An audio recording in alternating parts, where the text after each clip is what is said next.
17th century France, one of the most glittering and glamorous periods in history. And for a very brief time during this era, none of the jewels of the French court sparkled so brightly as the gem known affectionately as Minette.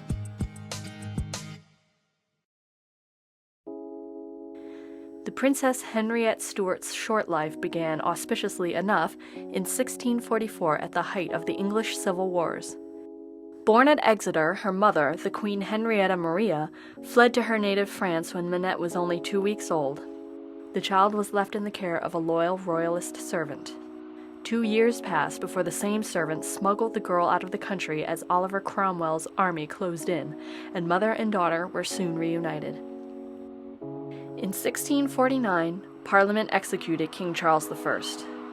Minette would never know her martyred father. During the Commonwealth, Minette and her mother lived off the charity of the French court while Minette's older brother, the future King Charles II, struggled to reclaim his rightful kingship. Seen as little more than a poor relation, Minette's prospects in France were weak at best. When Henrietta Maria proposed a marriage between her daughter and the young King Louis XIV, he scoffed at the idea. But the charms of his blossoming English cousin would not elude him for long. In 1660, Charles was at last restored to the throne of England. Minette was now a bona fide princess, and she suddenly found herself pursued by several high-ranking suitors. King Louis was already betrothed to a Spanish princess, but another prospect presented himself. If Minette could not marry Louis, she would marry the second-best choice, Louis's brother, Philippe, the Duke of Orleans. The arrangement was celebrated by all. Philippe, for his part, had never made an attempt to conceal the fact that he preferred male companionship. But he played the part of the ardent suitor to perfection, and in 1661, the 16-year-old Minette was married to her 20-year-old cousin. But no sooner had it begun than the marriage degraded to shambles. Upon her betrothal, Minette quickly rose to become the belle of the court, eclipsing even the queen herself, not only in the people's hearts, but in Louis's as well. Minette's popularity soon overshadowed even her husband's, and Philippe's notorious jealousy was quickly unleashed. Though there is no evidence that Minette ever strayed from her marital duties, Philippe was convinced that she was a shameless vixen, seducing anyone and everyone who crossed her path, including the dashing Comte de Guiche, a former favorite of Philippe's. De Guiche fell hard and publicly for his friend's wife, and even after his ensuing banishment from court, the scandal would haunt Minette for the rest of her life. Philippe would continue to do all in his power to undermine his wife, humiliating her in public and mentally torturing her in private. Though they managed to conceive a child 8 times, Minette, who had never enjoyed good health, miscarried 5 of those children. Of her 3 surviving offspring, only 2 made it to adulthood. Philippe became convinced that Minette was denying him a proper heir on purpose by some perceived sorcery. It was now abundantly clear that, although all of France treasured and revered their English princess, Minette could hope for no veneration from the one member of the court from whom she desired it most. In the ensuing years, Minette's correspondence with her brother Charles II would become legendary, and both Charles and Louis quickly discovered the benefits of this common alliance.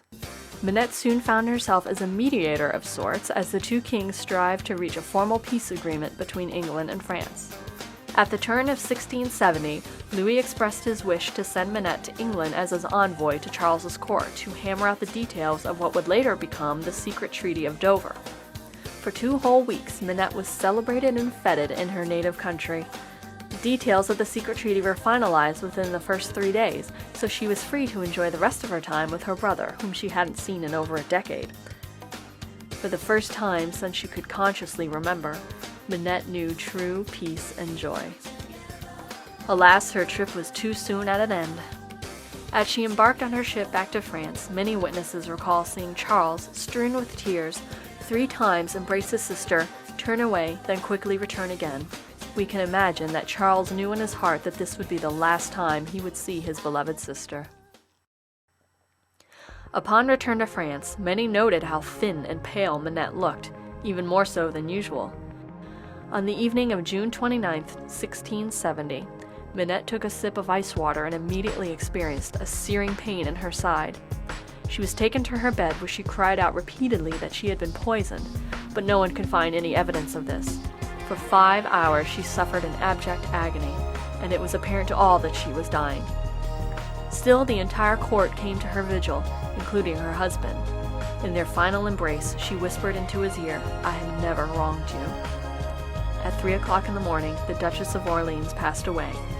She was only 26. Both the French and English courts went into deep mourning. Although an autopsy revealed that Minette died of a perforated ulcer, most felt the blame fell on Philippe. Indeed, though we can be sure he did not poison her ice water, the cruelty she suffered at his hands no doubt accelerated her expiration.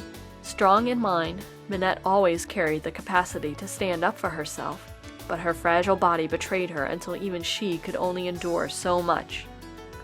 Philippe would never shake off the stigma of her death. Even his second wife secretly believed he had a hand in it. But even if Minette's body could not, her legacy would and did endure. She set the bar of decorum, wit, and virtue in a court strife with amorality and decadence. Her patronage of the arts advanced the careers of the likes of Racine and Molière, both of whom dedicated works to her. Her involvement in the secret treaty between King Charles and King Louis was nothing short of remarkable in a time when women were discouraged from politics and relegated to little more than ornaments. Minette's own daughters would become women of power in their own rights, marrying into the royal courts of Spain and Italy. They, in turn, would propagate Minette's bloodlines for centuries thereafter. In fact, the current Jacobean claim to the English throne descends directly from none other than Minette. These precious illusions in